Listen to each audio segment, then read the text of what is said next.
지난주까지 팔복에 관한 말씀을 나누었습니다. 팔복은 한마디로 말해서 역설이라고 표현할 수 있을 것 같습니다. 마음이 가난한 자는 행복하다. 애통하는 자는, 슬퍼하는 자는 행복하다. 의에 줄이고 목마른 자는 행복하다. 그리고 지난주에 박해받는 자는 행복하다. 이런 말씀을 나누었습니다.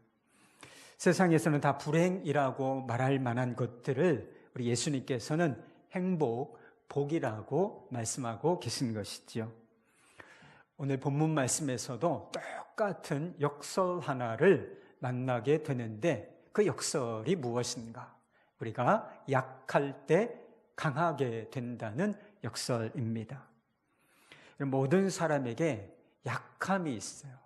약함이 있다. 그것은 우리의 육체적인 질병일 수도 있고, 그리고 그것은 경제적인 또 가난일 수도 있습니다.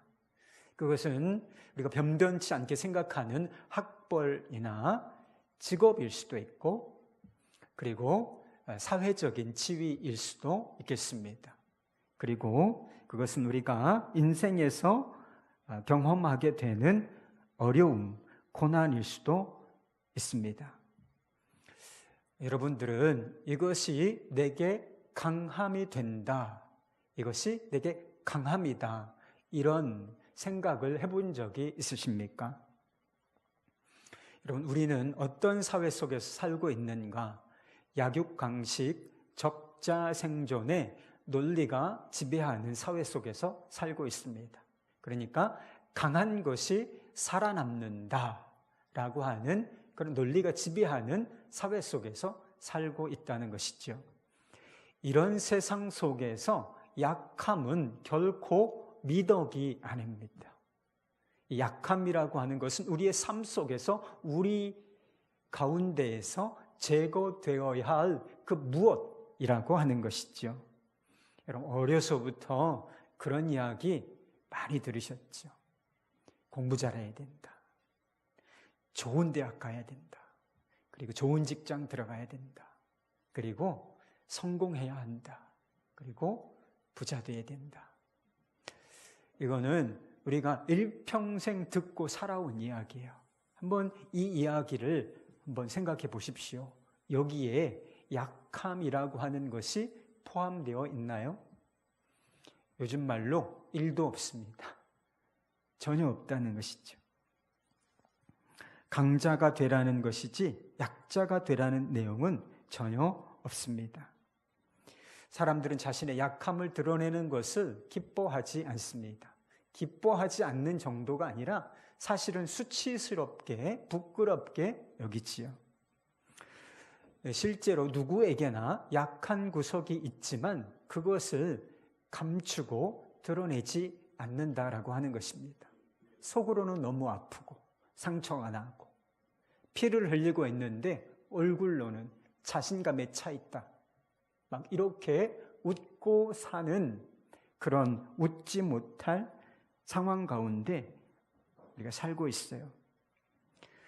자신의 약함을 드러낸다는 것은 어떤 이야기가 되는 것이죠? 이 약육강식의 논리가 지배하는 상황 속에서 자신의 약함을 드러내는 것은 자신을 다른 사람들에게 먹잇감으로 던져주는 것과 같기 때문에 약함을 드러내지 않습니다. 적들에게 나의 약함을 알리지 말라. 이거죠. 그러나 본문 말씀에서 사도 바울은 약함을 기뻐한다고 말하고 있습니다. 그리고 약함을 기뻐하는 것을 넘어서 내가 이 약함을 드러내고 자랑한다라고 말하고 있는 것을 보게 돼요. 이 사도 바울이 약함의 의미를 모르기 때문일까? 그리고 약함의 의미를 모르는 사람이 누가 있습니까? 그런데 이 사도 바울이 자신의 약함을 기뻐하고 자랑할 수 있었던 것은 이게 은혜라고 하는 사실을 깊이 깨닫게 되었기 때문인 것입니다. 7절 말씀에 보면 육체의 가시라고 하는 말이 있습니다. 사도 바울에게 있었던 이 육체의 가시가 무엇을 이 약함의 본질이 무엇을 의미하는 것일까? 해석하는 사람들에 따라서 여러 가지를 축축합니다.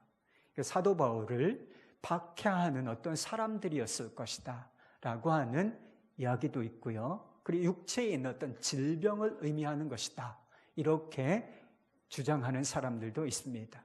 육체의 질병이었다면 어떤 종류의 질병이었겠는가?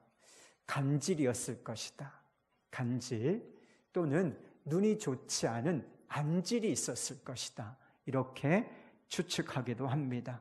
다 나름대로 근거가 있습니다. 그런데 대체적으로는 육체의 질병이었을 것이라고 하는 해석이 힘을 얻고 있습니다. 제가 생각해도 그런 것 같습니다. 육체의 가시가 정확하게 무엇을 의미하든지 그것이 사도 바울에게는 아주 힘든 것, 고통스러운 것을 의미하는 것이었음은 분명합니다. 자신에게 있었던 약함을 가시라고 부르는 것만 보아도 그것이 얼마나 그를 힘들게 하는 것인지를 우리가 짐작할 수 있다는 것입니다. 여러분, 손톱 밑에 가시가 박혀 본 적이 있으십니까? 아주 작은 가시, 밤 가시 같은 그런 가시가 찔려 보신 적이 있어요? 그거 속에 박힌 채로 살기 힘듭니다. 꼭 빼야 돼요. 너무 고통스럽고 신경이 쓰이고 하기 때문에 어떻게 해서든지 그것을 빼려고 우리는 노력하게 되는 모습을 보이지요. 그런데 몸에 큰 가시가 하나 박혔다. 무슨 뜻입니까?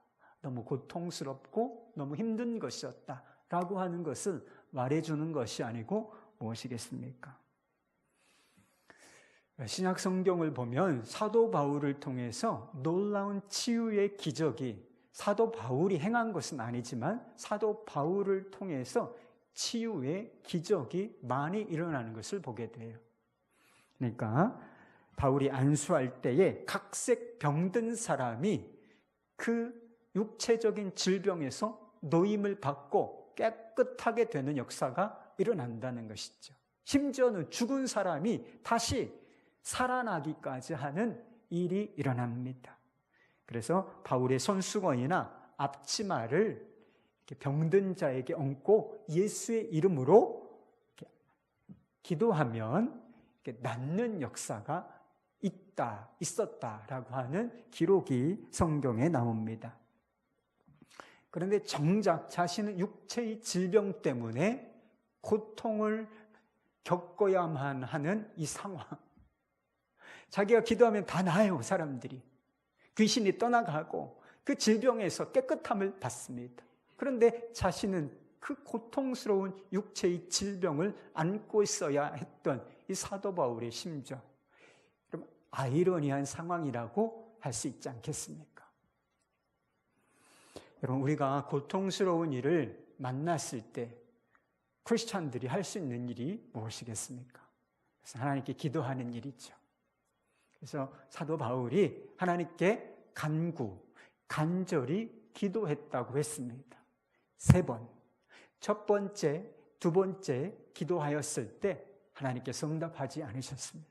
그런데 3번째 간절하게 하나님 앞에 치유를 구했을 때, 떠나가기를 위하여 기도했을 때 하나님께서 응답해 주시죠. 내가 깨끗함을 받을지어다. 내가 이 질병에서 자유함을 받을지어다. 죄송해요. 근데 아니라고 하셨어. 아니다. 내 은혜가 내게 족하도다. 이렇게 말씀하셨습니다. 육체의 가시가 내 은혜다. 그 약함이 내 은혜야. 너는 그것을 족하게 여기라. 이렇게 응답해 주셨다라고 하는 것입니다. 여러분이라면 여러분이 육체의 질병을 안고 있어서 하나님께 치유를 구하는데 여러분이 이런 응답을, 내 은혜가 내게 족하다. 나는 그것을 기쁘게 여기라. 이런 응답을 받는다면 여러분은 그 응답을 정말 마음속으로 기쁘게 받아들이실 수 있겠습니까? 사도 바울은 그것을 기쁘게 받았습니다. 전에 육체의 가시는 그저 힘들게 하는 것이고 고통스럽게 만드는 것이었습니다. 사역에 장애가 되고 걸림돌이 된다라고 느껴지는 것이었어요. 그러나 이제는 그것이 하나님의 은혜로 깨달아졌습니다. 그러니까 나를 향한 하나님의 특별한 배려, 사랑, 이렇게 느껴졌다는 거예요. 그래서 그 이후로는 이 약함에 대해서 괴념치 아니하고 기뻐하는 것을 넘어서 자랑하게 되었노라고 그가 고백하고 있는 것을 보게 되는 것이죠. 여러분, 사도 바울에게 있었던 이 약함은 육체의 가시는 은혜로 주어진 것이었습니다.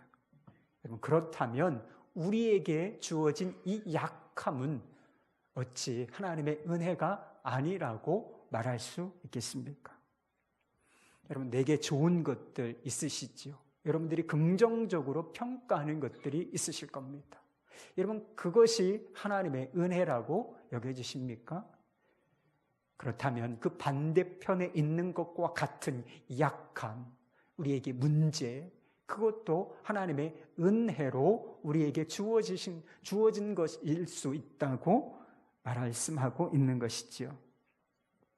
우리의 감정은 그것을 기쁘게 받아들이기를 싫어하지만 하나님께서는 그것을 은혜로 여기라고 말씀하십니다. 우리가 그 약함을 은혜로 받아들이는 순간 우리의 삶이 새로워질 수 있기 때문인 것입니다. 여러분, 그렇다면 왜 하나님께서는 이 약함이라고 하는 것, 세상에서는 쓸모없는 것처럼 여겨지는 이 약함을 우리에게 선물로, 은혜로 주시는 것이겠습니까? 7절 말씀에 보면 나를 너무 자만하지 않게 하시려고 라고 하는 말씀이 나옵니다. 이게 무슨 뜻이죠? 이 육체의 가시, 약함과 자만하지 않는 것, 이것이 아주 직결되어 있는 것이라고 말씀하고 있는 것이지요. 여러분, 사도 바울은 여러모로 탁월한 면이 많이 있는 사람이었습니다. 그런 좋은 가문에서 태어난 사람이었고 그 당시 아주 대단한 특권이라고 여겨졌던 로마 시민권을 가지고 있는 사람이었습니다. 그는 IQ 검사를 해보지는 않았을 것 같아요, 이 당시에. 그런데 명석한 두뇌를 가지고 있었고, 그리고 그 당시에 최고 학부로 여겨졌던 이 가말리알의 수하에서 수학한 그런 사람이었습니다. 말하자면 당시 아주 최고의 스펙을 가진 사람이었다라고 말할 수도 있는 것이죠. 뿐만 아니라 그는 영적으로도 아주 대단한 사람이었습니다. 그는 다메섹 도상에서 부활하신 주님을 직접 만났고요. 그리고 예수님으로부터 사도로서 부르심을 받게 됩니다.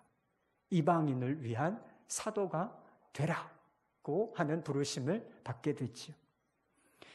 그는 하나님으로부터 직접 계시를 받습니다. 여러분, 직통계시라는 말씀이 있어요. 직통계시라는 이야기가 있는데 그가 받은 계시, 그가 기록한 편지, 서신, 이게 다 뭐가 됐습니까? 성경이 됐어요. 성경, 하나님의 말씀이 되었다는 것이죠. 그는 환상을 보는 사람이었습니다. 그래서 환상 중에 3층천에 갔다 왔다. 이게 3층천에 갔다 왔다 무슨 뜻이에요? 그냥 간단하게 표현하면 천국을 보고 왔다는 거예요. 천국의 실상을 보고 왔다. 그렇게 이야기하고 있습니다. 이 모든 것이 하나님의 은혜로 주어진 것이고, 그리고 그에게 유익한 것이었지만 한 가지 위험성을 같이 안고 있었습니다. 바로 교만해질 위험이라는 것이죠. 여러분, 세상은 약함을 실패와 불행의 씨앗이라고 생각하고 살게 만듭니다. 그래서 여러분 그런 이야기 종종 들으셨을 거예요. 약해지지 마. 약해지면 안 돼. 그런 노래가 있었던가요? 그러나 성경은 우리의 삶을 실패하게 하고 사실 불행하게 만드는 것은 따로 있다 그래요. 그게 바로 교만인 것입니다. 인생의 지혜를 알려주는 잠언서 16장 18절 말씀입니다. 교만은 패망의 선봉이요 거만한 마음은 넘어짐의 앞잡이이니라. 여러분, 교만이 뭡니까? 목에 이렇게 힘을 주고 다니는 것, 이게 교만인가요? 교만의 본질은 하나님 없이 사는 거예요. 하나님 없이도 내가 내 인생을 잘 살아갈 수 있다, 이렇게 믿고 살아가는 것입니다. 스스로 일하고 스스로를 돕고 스스로 성취하고 그 성취 때문에 스스로 만족하게 여기고 기쁘게 여기는 상태, 이런 태도를 말하고 있는 것이지요. 그렇다면 누가 하나님 없이 잘 살 수 있다, 이런 착각에 빠지겠습니까? 자신이 약하다, 내가 약한 존재지, 이 진면목, 자신에 관한 진실을 보지 못하는 사람들이 이런 영적인 질병에 빠지기가 쉬운 것입니다. 여러분, 삼손은 초인적인 힘을 가진 사람이었습니다. 아주 괴력의 사나이였죠. 그러니까 나귀의 죽은 턱뼈 하나를 가지고 이 사람을 쳐 죽이는데 1000명이나 되는 사람을 순식간에 쳐 죽였다는 이야기가 성경에 기록되어 있습니다. 그런 이렇게 초인적인 힘을 발휘하였던 이 삼손이 나중에 삼손의 말로가 어찌 되었는지 여러분 아시죠? 블레셋 사람들이 포로가 되어서 눈이 뽑히고 눈알이 뽑히고 맷돌을 돌려야만 하는 아주 비참한 현실, 비참한 노예로 전락하고 말게 되는 것입니다. 무엇이 이 삼손을 그런 패배자로 만들었을까? 이 머리카락이 잘려나갔기 때문이겠습니까? 그렇지 않아요. 그를 실패자로 만든 것은 머리카락 그 자체가 아니라 머리카락을 신뢰하는 그 태도에 있었던 것입니다. 자신이 강하다고 믿는 그 믿음, 내가 언제든지 떨쳐 일어나면 나는 승리를 얻을 수 있다라고 하는 자신감, 이것 때문에 사실은 망한 거예요. 이것 때문에 실파제가 될 수밖에 없었던 것입니다. 여러분, 약함이라는 것은 불편하고 고통스러운 것을 말해요. 그러나 하나님께서는 그 약함을 통해서 우리를 교만으로부터 보호해 주십니다. 7절 말씀에 보면 그런 표현이 나와요. 나를 쳐서, 나를 친다, 이런 표현이 나오는데, 그러니까 이 약함을 통하여 교만을 치신다는 것이죠. 교만을 꺾으신다라고 하는 것입니다. 제가 예전에 독에 관한 TV 프로그램을 하나 본 적이 있습니다. 동물이나 식물 중에 독을 품고 있는 동식물이 있지요. 그런데 이 독에서 인간의 질병을 치료하는 그런 약을 개발하고 있다라고 하는 내용이었습니다. 까치살모사라고 하는 뱀이 있잖아요. 아주 맹독을 가지고 있는 뱀인데 그 까치살모사의 독에서 아주 이렇게 부작용이 적은 항암제를 만들고 있다, 개발하고 있다, 그런 내용을 담고 있었습니다. 여러분, 독은 상당량 주입되면 사람을 죽일 수 있는 치명적인 것입니다. 그런데 어떻게 그 치명적인 독이 약이 될 수 있다는 것일까요? 그것이 적절하게 통제된 상황 속에서 사용되어지기 때문에 그렇습니다. 하나님께서는 우리에게 은혜로 하나님께서 우리에게 주시는 약함이 꼭 그와 같다는 것이죠. 우리는 이것 때문에 너무 불편하고 힘들다 그렇게 생각하지만 하나님께서는 그것을 아주 적절하게 사용하셔서 우리 안에 있는 교만, 하나님 없이 사는 이 교만을 예방하시고 치료하는 약으로서 사용하고 계시다는 것입니다. 그럼 모든 인간은 연약한 존재입니다. 하나님을 떠나서는 결코 단 하루도 사실은 단 1초도 살 수 없는 존재가 바로 인간, 저와 여러분의 실상인 것입니다.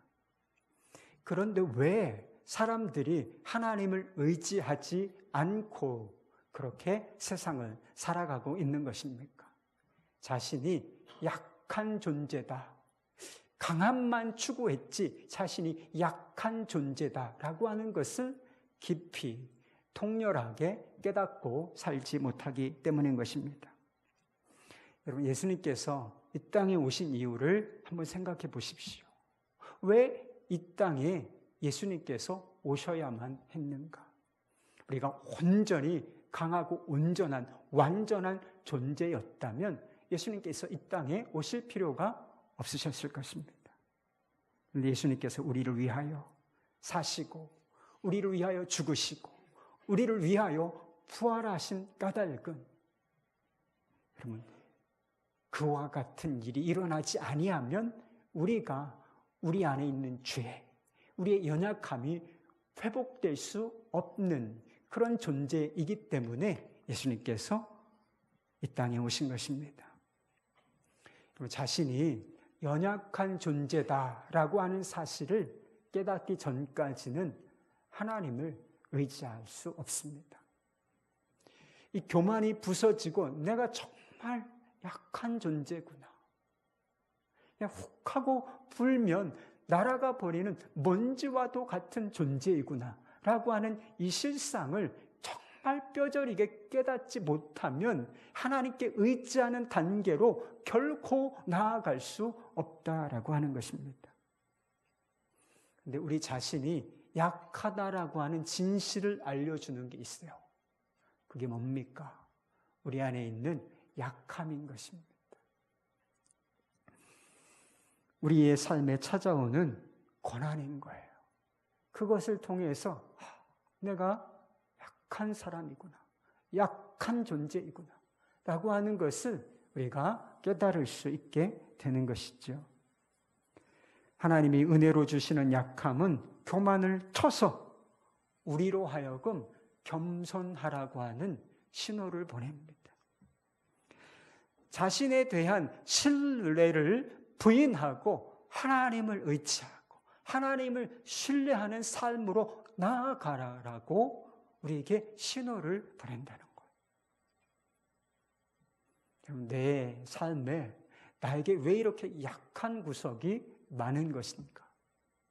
왜 내 인생에는 이렇게 힘들고 어려운 일들이 많은 것입니까? 여러분, 그런 불평이 생기기도 하시죠? 다 그게 하나님의 사인이에요. 하나님의 신호입니다. 어떤 신호죠? 하나님을 신뢰하라는 것입니다. 하나님을 목숨처럼 붙들고 의지하고 살라, 이런 하나님의 신호라고 생각하시면 가장 정확한 것입니다. 여러분, 하나님께서 우리에게 약함을 주시는 것은 약함 그 자체에 목적이 있지 않습니다. 사실은 우리를 진정으로 강하게 해 주시기 위하여 우리에게 약함이라고 하는 것을 은혜로 끼워 주시는 거예요. 사도 바울에게 육체의 가시가 은혜인 이유를 우리 주님께서는 이렇게 말씀해 주셨습니다. 9절 말씀 보시죠. 나에게 이르시기를 내 은혜가 내게 족하도다. 이는이라는 단어는 왜냐하면이라는 뜻이에요. 왜냐하면 내 능력이 약한 데서 온전하여짐이라 하신지라. 그러므로 도리어 크게 기뻐함으로 나의 여러 약한 것들에 대하여 자랑하리니 이는 왜냐하면 그리스도의 능력이 내게 머물게 하려 함이라. 여러분, 간단히 말하자면 주님의 능력이 우리의 약함을 통하여 온전하게 드러난다는 거예요. 우리의 약함이 그리스도의 능력이 머물고 임하는 통로, 그릇이 된다라고 하는 말씀인 거죠. 여러분, 하나님의 능력은 우리의 강함 가운데 드러나지 아니하고 우리의 약함 가운데 드러납니다. 연약하여 하나님을 전심으로 의지하는 곳에 하나님의 능력이 완전하게 나타내 보여진다 하는 것입니다. 성경에는요, 여러분, 그런 이야기들로 가득 차 있습니다. 기드온 아시죠? 기드온이 사사로서 부르심을 받고 미디안과의 전쟁을 하기 위하여 군사를 모집했는데 32,000명이 모여들었습니다. 그런데 하나님께서는 이러저러한 이유를 들어서 다 돌려보내고 300명만 남겨두라고 하셨습니다. 그러니까 하나님께서 이 이스라엘 군대를 아주 의도적으로 약화시켰다, 약하게 만들었다, 그렇게 이야기할 수 있는 것이죠. 적군이 13만 5천 명이었으니까, 그러니까 산술적으로 계산하면 450대 1의 싸움이 되었던 것입니다. 이렇게 객관적으로 450대 1의 싸움에서 승리할 수 있습니까? 상식적으로는 불가능한 일이죠. 그러나 상식을 뛰어넘는 일이 실제로 이루어집니다. 이스라엘 군대가 이 13만 5천 명이나 되는 이 군대를 한순간에 물리친다는 것이죠. 하나님의 능력이 그 약함 가운데 강함으로 드러나게 되었기 때문인 것입니다. 하나님을 의지하는 자가 승리한다. 우리의 어떠함에 상관없이 하나님을 의지하는 자가 승리한다 라고 하는 것을 보여주시기 위하여 이런 상황을 의도적으로 만드셨다라고 하는 것입니다. 이런 고린도전서 1장 27절 말씀에 보면 그런 이야기가 나와요. 하나님께서 세상의 약한 자들을 선택하여 강한 자들을 부끄럽게 하려고 하셨다. 그 당시에 예수 믿는 사람들이 사회적인 약자들이었어요. 노예들도 많았고, 그리고 유명인사들, 유력한 사람이 별로 없었다라고 하는 표현이 나옵니다. 하나님께서 왜 이렇게 하셨는가? 그렇게 연약한 사람들을 택하여 강한 자들, 세상의 강한 자들을 부끄럽게 하려 하셨다라고 하는 것입니다. 정확하게 표현하면 하나님을 의지하는 약한 사람을 통하여 하나님을 의지하지 않는 세상의 강자들을 부끄럽게 하시려고 이와 같은 일을 하셨다라고 말씀하고 있는 것입니다. 이런 세상이 약육강식의 논리에 의해서 돌아가는 것 같지만 그렇지 않습니다. 강자가 승리하는 것 같고 강자가 성공과 행복을 독식하는 것 같지만 실제로 그렇지 않아요. 하나님을 의지하는 자가 이깁니다. 하나님을 의지하는 자가 승리한다. 여러분, 좋은 학교 못 나와도 괜찮습니다. 제가 꼭 좋은 학교 못 나왔다고 드리는 말씀은 아니에요. 여러분, 좋은 직장, 높은 연봉 아니어도 괜찮습니다. 행복하게, 기쁘게, 의미 있고 가치 있게 사는데 그런 것들 사실 거의 상관이 없습니다. 약함이 예수 그리스도 안에 있게 되면 그곳에, 바로 그곳에 기쁨과 평강의 능력이 임하게 됩니다. 사랑과 용서의 능력이 임하게 돼요. 사람들 눈치 보지 않고 신실하게, 진실하게, 거룩하게 살 수 있는 진정한 능력이 그 가운데 임하게 되는 것입니다. 여러분, 이게 승리자인 거예요. 이게 승리하는 사람이다. 그러니 약함이 저주가 아니라 은혜라 하는 것이지요. 여러분, 하나님께 우리가 쓰임받는 것도 마찬가지입니다. 우리가 이 세상에 한번 왔으면 하나님께 붙들려 쓰임받는 인생이 되어야 하지 않겠습니까? 그런데 하나님께서는, 우리는 그렇게 생각해요. 내가 약하고 무능해서 하나님께서 나를 쓰시지 못할 것 같다. 이런 느낌에 사로잡힙니다. 그런데 하나님은 그렇지 않으세요. 하나님은 오히려 우리가 너무 강하기 때문에 쓰시지 못한다고 말씀하십니다. 우리의 고집이 강하고, 우리의 자아가 강하고, 그리고 나 자신과 나 자신에게 있는 그 무엇을 신뢰하는 태도가 너무나 강하기 때문에 하나님 못 쓰셔요. 하나님 마음대로 하실 수가 없으니까 우리를 쓰실 수가 없는 것입니다. 하나님께서는 자신의 약함을 아는 사람을 쓰세요. 자신의 약함을 알고 주님을 바라보는 사람, 주님만 의지하기로 결단한 사람을, 우리 하나님 앞에 자신의 무릎을 꿇고 주여 나를 도우소서, 주여 나와 함께 하소서라고 하는 태도를 보이는 사람을 통하여 자신의 역사를 이루어 가신다.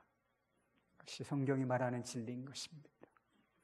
사도행전 7장에 보면 모세의 생애를 40년 간격으로, 그러니까 모세가 한 120년 정도를 살았다는 것이죠. 그런데 40년 간격으로 세 등분하는 것을 보게 됩니다.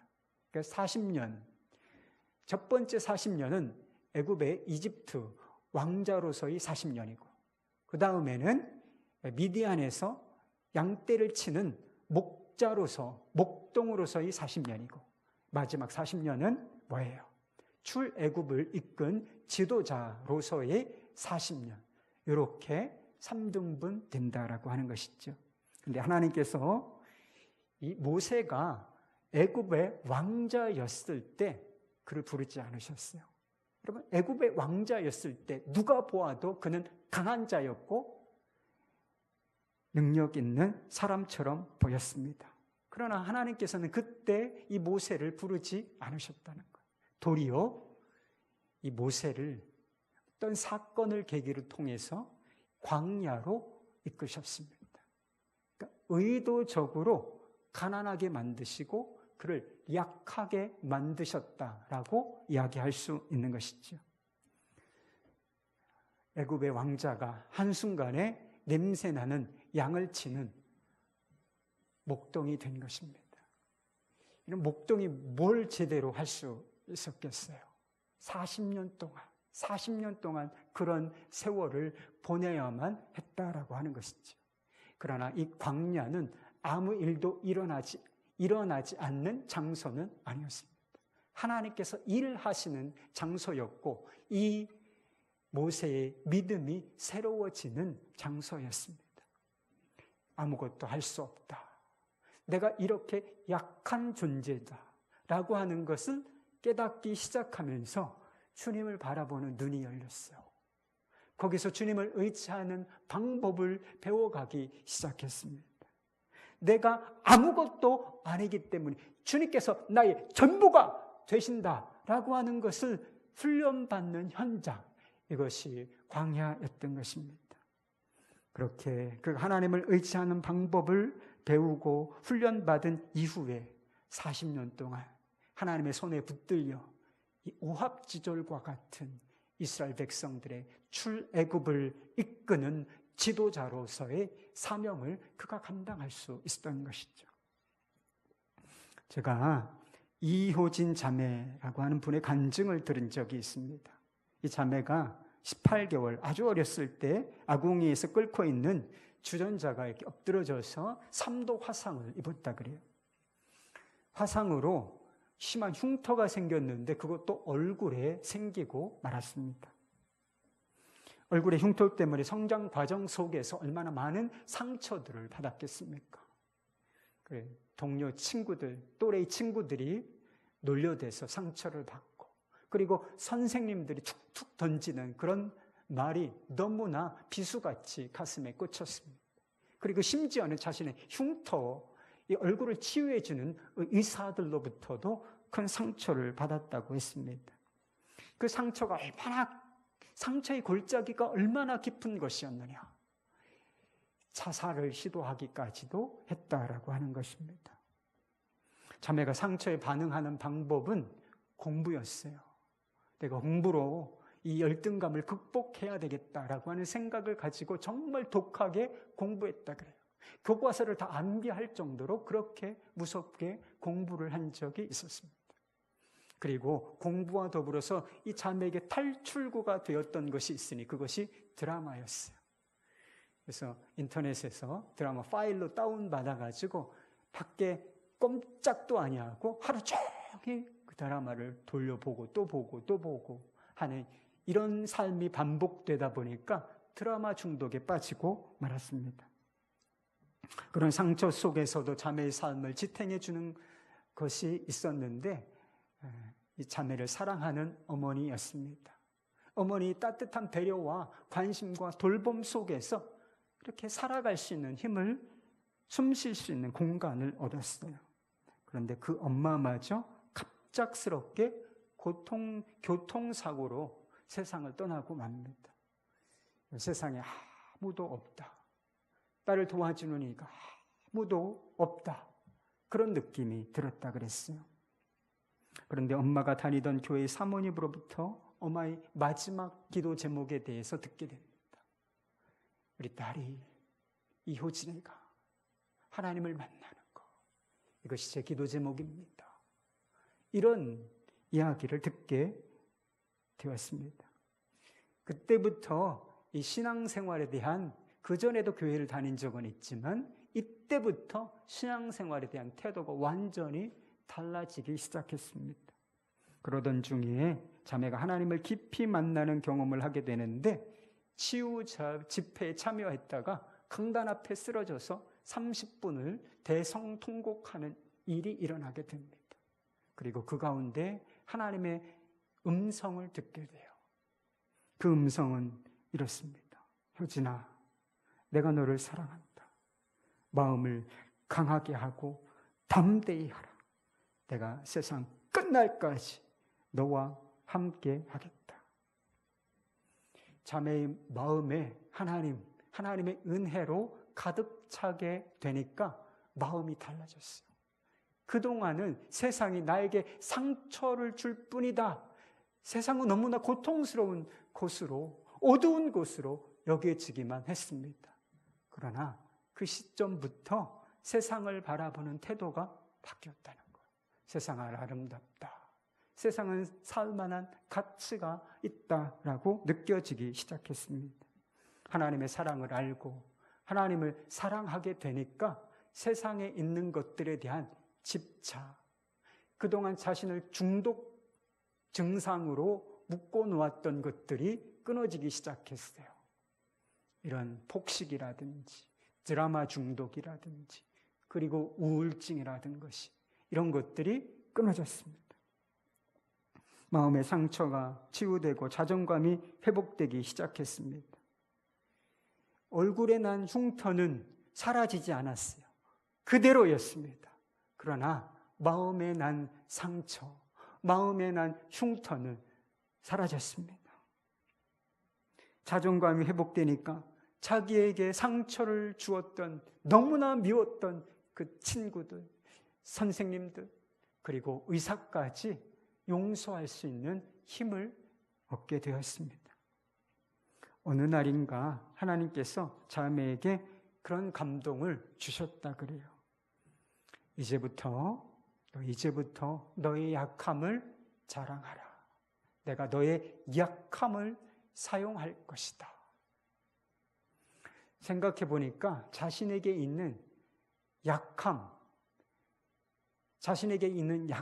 그 대표적인 것이 상처난 흉터가 생긴 그 얼굴이었다는 거예요. 그래서 그때부터 자신의 얼굴을 자랑하기 시작했다는 거예요. 자랑하기 시작했다.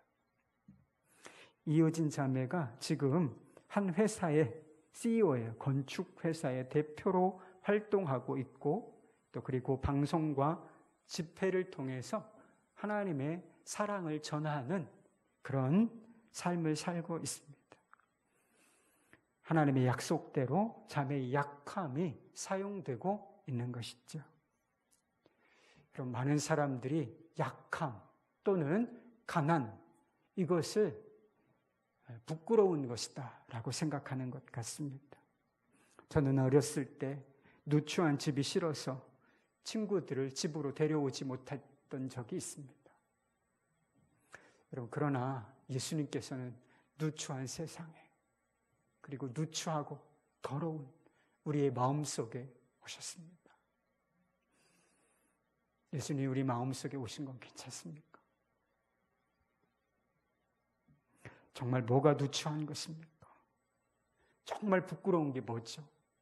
예수님을 우리 마음속에 모셨다고 하면서도 여전히 세상 것들에 집착하고 사는 것입니다.